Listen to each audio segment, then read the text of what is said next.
வணக்கம். பரபரப்பு மீடியா செய்திகளுக்காக நான் நிரோஷன்.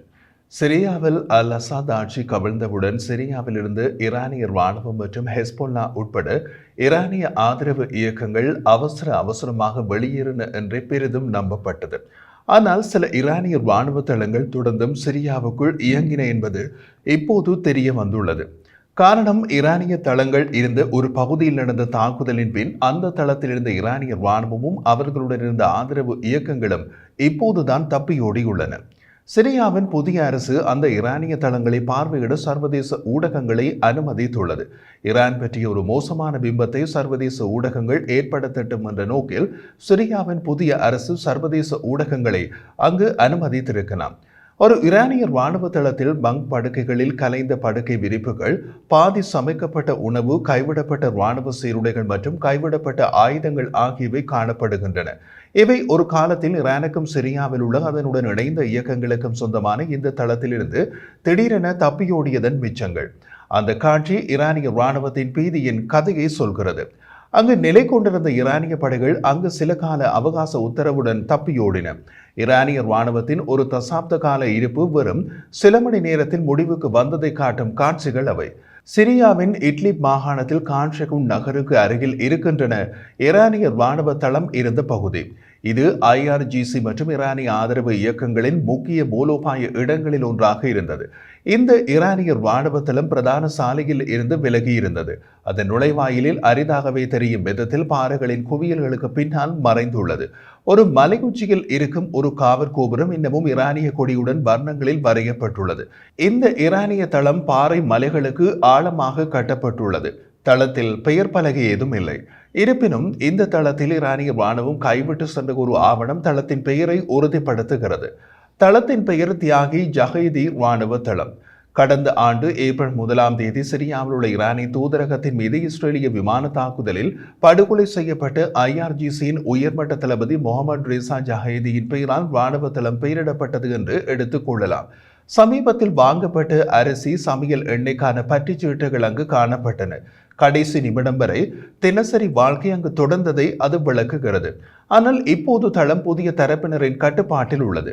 சிரியாவில் ஆட்சியை கைப்பற்றிய ஹயாத் தஹ்ரீர் அல்-ஷாம் HTS இயக்கத்தின் கூட்டாளிகளான 2 ஆயுதமேந்திய உய்குர் இயக்கத்தினரே முன்னாள் ஈரானிய தளத்தினை கைப்பற்றியுள்ளார்கள்.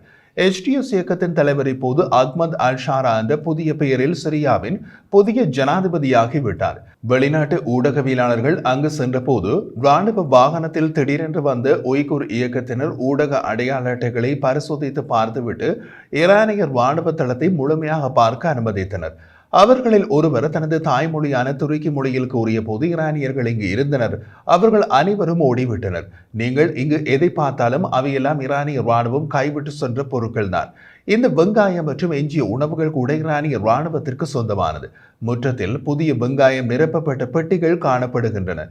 பாறை மலைகளில் ஆழமாக தோண்டப்பட்ட சுரங்கங்களின் தளம் ஒன்றும் உள்ளது.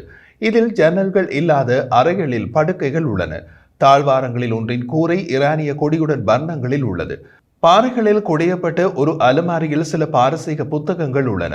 இராணுவ சீருடைகள் தரையில் சிதறி கிடக்கின்றன. அதிலிருந்து ஈரானிய படைகள் அவசரமாக தப்பியோட வேண்டியிருந்த போது சீருடைகளை கழற்றிவிட்டு ஓடியது தெரிகிறது. முக்கிய தகவல்கள் அடங்கிய ஆவணங்களை விட்டு சென்றுள்ளனர். பாரசீக மொழியில் ஈரானிய ராணுவ துருப்புகளில் ஈரானில் உள்ள தனிப்பட்ட தகவல்கள் ஆவணங்களில் உள்ளன. ஈரானிய ராணுவ துருப்புகளின் குறியீடுகள், ஈரானிய வீட்டு முகவரிகள், மனைவிகளின் பெயர்கள் மற்றும் ஈரானிய மொபைல் போன் எண்கள் பற்றிய விவரங்கள் ஆவணங்களில் உள்ளன. பின்வாங்குவதற்கான உத்தரவுகள் கடைசி நேரத்தில் சில தளங்களை அடைந்தன என்று தெரிகிறது. இராணுவத்துடன் தொடர்புடைய பொருட்களை விட்டுவிட்டு உங்கள் உடைமைகள் மட்டும் உள்ள பையை எடுத்துக்கொண்டு உடனே புறப்படுங்கள் என்று உத்தரவு கொடுக்கப்பட்டிருக்கலாம். அவர்கள் சிவிலியன்கள் போல வெளியேறி இருக்கலாம். பெரும்பாலான படைகள் ஈராக்குக்கு தப்பிச் சென்றிருக்கலாம். கான்ஷெகுன் நகர் வழியாக செல்லும் போது ஈரானிய கொடியுடன் வர்ணங்களில் வர்ணம் பூசப்பட்ட ஒரு தெரு உள்ளது. அந்த தெரு பள்ளி கட்டிடம் வரை போகிறது. அதுதான் ஈரானிய ராணுவ தலைமையகமாக பயன்படுத்தப்பட்டதாக அப்பகுதியில் வசிக்கும் மக்கள் கூறுகிறார்கள். இந்த தலைமையகம் குறுகிய அறிவிப்பில் காலி செய்யப்பட்டது தெரிகிறது. மிகவும் உணர்திறன் வாய்ந்தவை என்று வகைப்படுத்தப்பட்ட ஆவணங்களை விட்டு சென்றுள்ளார்கள். அவற்றை எரிக்கக்கூட நேரம் இருக்கவில்லை. ஈரான் சிரியாவில் பல வருடங்கள் அதன் ராணுவ பிரசன்னத்தை விரிவுபடுத்திய பின்னர் டெஹ்ரான் கட்டியெழுப்பிய உள்கட்டமைப்புகள் அனைத்தும் இப்போது வேறு தரப்புகளின் கைகளில் உள்ளன அல்லது இடிந்து கிடக்கின்றன. கைவிடப்பட்ட தளத்தில் மீண்டும் ஈரானின் ராணுவ விரிவாக்கம் கடைசி நாட்களில் கூட நடந்து கொண்டிருந்தது. முகாமுக்கு அடுத்தபடியாக இன்னமும் அதிகமான சுரங்க பாதைகள் கட்டுமானத்தில் இருந்தன.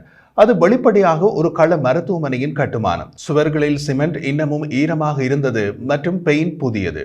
இப்போது ஈரானிய ராணுவம் அங்கிருந்து பின்வாங்கி இருப்பது ஒரு சுருக்கமான போருக்கு பின்னர் என்பதற்கு சான்றுகள் காணப்படுகின்றன. ஒரு சில புல்லட் குண்டுகள் தரையில் சிதறி கிடக்கின்றன. ரத்தம் தோய்ந்த ராணுவ சீருடை காணப்படுகிறது. ஈரானியர்கள் யாருடன் போர் புரிந்து பின்வாங்கினார்கள் என்பதுதான் தெரியவில்லை. சிரியாவில் 10 ஆண்டுகளுக்கு மேலாக சிரிய ஜனாதிபதி பசார் அல் அசாத்தின் மிக முக்கியமான கூட்டாளியாக ஈரான் இருந்தது. ஈரான் சிரியாவில் ராணுவ ஆலோசகர்களை நிலைநிறுத்தியது. வெளிநாடுகளிலிருந்து தமது ஆதரவு இயக்கங்களை சிரியாவின் உள்நாட்டு போரில் களமிறக்கியது. இவை எல்லாவற்றுக்கும் மேலாக ஈரான் சிரியாவில் போரில் அதிக முதலீடு செய்தது. காரணம், அதில் ஈரானுக்கும் ஆதாயம் இருந்தது. முதலாவது ஆதாயம் இஸ்ரேலின் எல்லைக்கு அருகே ஈரானிய ராணுவத்தால் செல்ல முடிந்தது. இரண்டாவது ஆதாயம் லெபனானின் எல்லையில் சிரியாவுக்குள் வைத்து ஆயுத இறக்குமதி செய்தும் ஆயுதம் தயாரித்தும் இஸ்ரேலுக்கு எதிராக போர் புரிய சிரியாவுக்கு கொடுக்கக்கூடியதாக இருந்தது. ஈரானின் உயரடுக்கு இஸ்லாமிய புரட்சிகர காவலர் படைப்பிரிவு IRGC சிரியாவில் நிலத்தடி தளங்களில் ஆழமான நெட்வொர்க்குகளை உருவாக்கியது. தமது ஆதரவு இயக்கங்களை சேர்ந்த ஆயிரக்கணக்கான நபர்களுக்கு ஆயுதங்கள் மற்றும் பயிற்சிகளை வழங்கியது. ஈரானை பொறுத்தவரை இது இஸ்ரேலுக்கு எதிரான அதன் தாக்குதல் வியூகத்தின் ஒரு பகுதி. ஈரான் மீதான சிரியாவின் புதிய ஆட்சியாளர்களின் கொள்கை வெளிப்படையாக தெரிகின்றது. ஈரானிய பிரஜைகள் சிரியாவுக்குள் நுழைவதற்கு புதிய அதிகாரிகள் தடை விதித்துள்ளனர். சிரியாவில் ஈரானின் பங்கை சிரியாவின் புதிய தலைவர் கண்டித்துள்ளார்.